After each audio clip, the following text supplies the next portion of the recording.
Սա մի յուրօրինակ ուղղանք է բոլորիս վրա, արդյունավետ պետություն եւ իշխանություն ունենալու գործում մեր վրա հայտարարված առաջարկություններ չկան, շնորհակալություն։ Մենք ճիշտ է։ Այդ հրավերներն են 2017 թվականի գարնանը կազմակերպել եւ անցկացնել ամբից ընտրություններ։ Մենք արդեն շատ լուրջ ջանքեր ենք ներդրել, որպեսզի պատմական համաձայնության գանք ընդդիմության Միանգամից ասեմ, որ ես կողմ եմ քվեարկելու նախագծին։ եւ քաղաքացիական հասարակության ներկայացուցիչների հետ Հայաստան, երկիր, որտեղ քաքողը կա, մաքրողը չկա։ Քաքողը հրաժարվում է գթալով ուտի իր քաքը։ Դե մենք էլ չենք տալում, էլի զաստավիտով ուտացնենք։ Ու միշտ դեռ մենք դժգոհ, բայց հարմարվելով ապրում ենք այս լիքը շակալադի մեջ, մեզ վրա հյուսային ֆուֆլավորչից դեսանտ իջացրին։ Այնց պետքա ծրագիր, որ աշխարհը շուռ տանք։ Փրկության եկավ ինքը, որ չափիեդը, ու ամեն ինչ փոխվեց։ Գազն էժանացավ, այնքան էժանացավ, որ պարսիկները չտեսի պես գալի մեզնից բալոններով գազ են առնում ու գնում։ Ծղոտների թոշնած կույսերը բերվեցին հարկային դաշտ, սկսեցին ՀԴՄ տալ հաճախորդների։ Շներին արգելվեց սեքսով զբաղվել հասարակական վայրերում։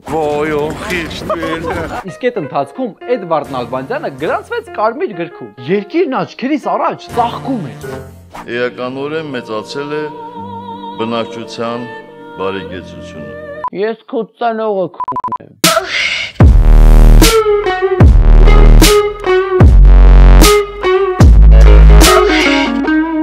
Բյուջեն լափելու համար քրեական պատասխանատվությունը հանվեց սահմանադրությունից ու տեղը մորքվուր դրվեց։ Ով է գումարից միլումա գողացը նա շան տղա է։ Բայց սա դեռ ամենը չէր։ Բազմաթիվ հեռուստադիտողների խնդրանքով նշանակվեցին մի շարք ոսկեբերան նախարարներ։ Իրականում մարդկությունը երբ որ ծնվել է, օլիգարխիա նմանատիպ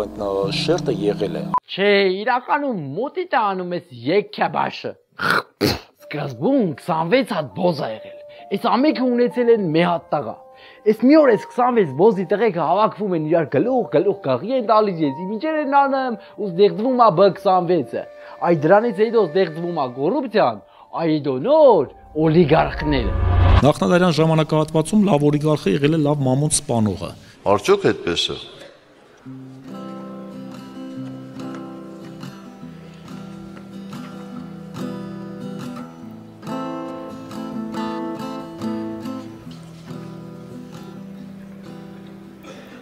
I am my mother's only one.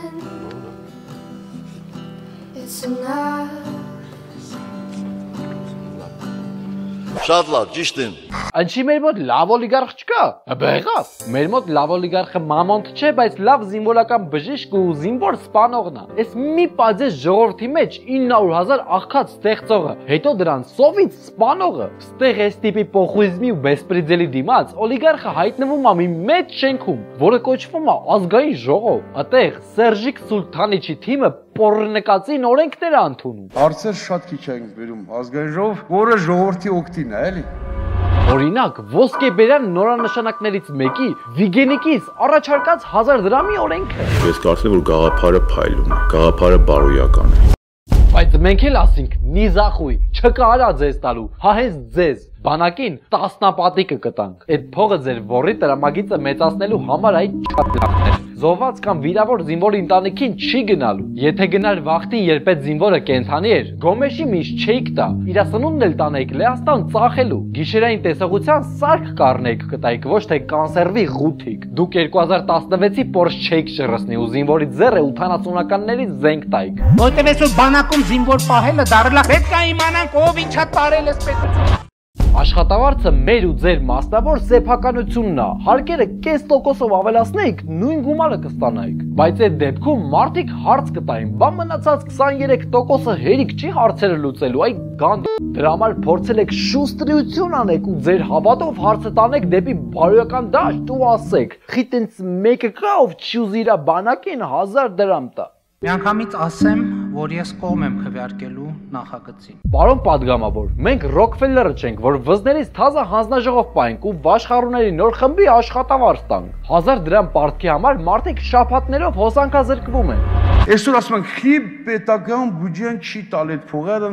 ո՞րն է դա տա, որ չունի ո՞րից տա։ Կա ԱԱՑ, ոստիկանություն, դատախազություն, որոնց մենք իրանց շներով հանդերձ պահում ենք մեր հարկերով։ Բացահայտելն ու գործ հարուցելն էլ բար չի։ Ամբիոնից ուղիղ նայեք, առնվազն 50-60 հատ դոլարային միլիոնատեր կտեսնեք։ Պնդեք, թող դրանց Աբիջանի կգցեն, լուսն էլ անջատեն, որ դրանք մթում նստեն ու մտածեն։ Սովետական վաղ Արկադի Ռայկինը, որը ասում էր, որ եթե բալերինայի գոտին դինամո կապել, ապա նա շատ հոսանք կարա արտադրի պտտվելու ընթացքում։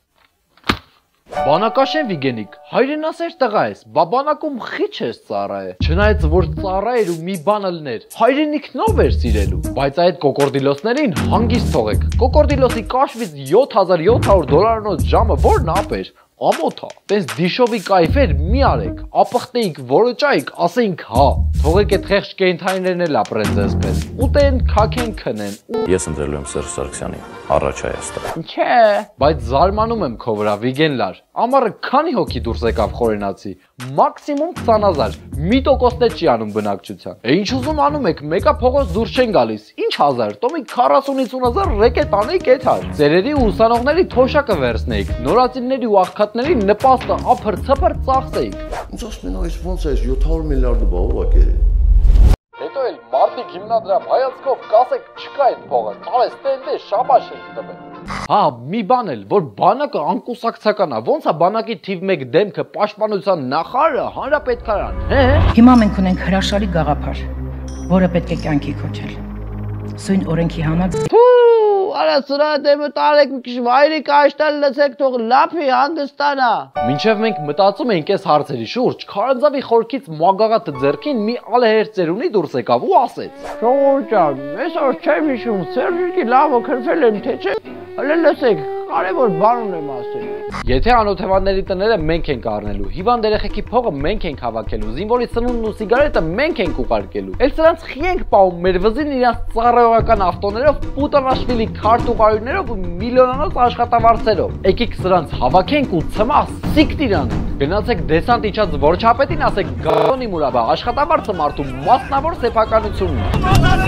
Բանակին ուզում եք փող տակ, ոստիկանների թիվը կրճատեք։ Այդ ձեր ծառայողական մեքենաները վերացրեք, Ծերյան Օհանյանի ու Մովսես Հակոբյանի այդ մի քանի միլիոնոց պալատները տվեք բանակին։ 1.5 միլիարդ ստվերային տնտեսության գոնե մի տոկոսը բերեք հարկային դաշտ։ Ու վերջում էլ կասեք 94 թվից սկսած առ այսօր 1600 զորերի ընտանիքներին կարաք 10 միլիոն դրամ տակ։ 33 միլիոն դոլար կբռներ ընդհանուր։ Այնքան ինչքան Ֆիննախի Դիլիջանի ուսումնական գոմը, իր 41 միլիոնոց դանակ պատարակով ու սիգարի 15 միլիոնոց կտրիչներով։ Ու երբ մարդիկ հասկացան, որ այս ամեն ինչից արդեն չլվացված ոռի հոտ է գալիս, գնացին որ ասեն տոյ Եվրազիստի ու չկուդուկ։ Ինչ է զանվալը։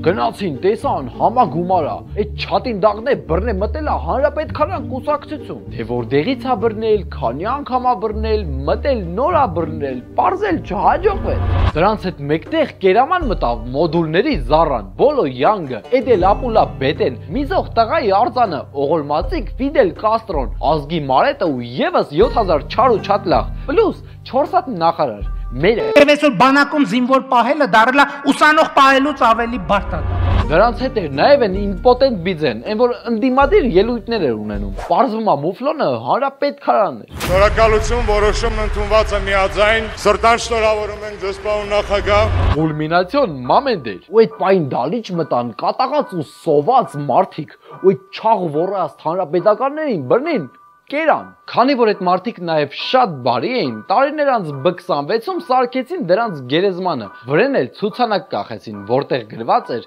այստեղ կարող է լինել ձեր քֆուրը։ I left my girl back home. I don't love her no more, and she'll never fucking know that. These fucking eyes that I'm staring at. Գալուս Սահակյանը ցավակցեց Ֆիդել Կաստրոին։ Քաջառողջություն մաղթելով Գալուս Սահակյանը ցավակցեց Ֆիդել Կաստրոին։ Քաջառող։ Արա դե մի խնդացեք էլի։ Գալուս Սահակյանը չի ասում է ձենով խնդա կամ ձենով մի խնդա, ասում է մի խնդա, արա։ Խչո հասկացանք էպիլեպսիկ ես, մի հատ քեզ տեսած բայ։ Հոլա էլի սկսա խոսալ էսի։ Տղու դոշը ինչ ես արում։ Դու չկաս, բայց միառժամանակ նաև կաս։ Ձերս դու արա, աղագիտես պետք է կզեմ դեմդ։ Աղջերս դե արի, մատ օգնի դուք բարձրացնենք։ Աղ բռնվավ պոշկես։ Այ հորս արև 7000 հոգի sense աննասոնի նման։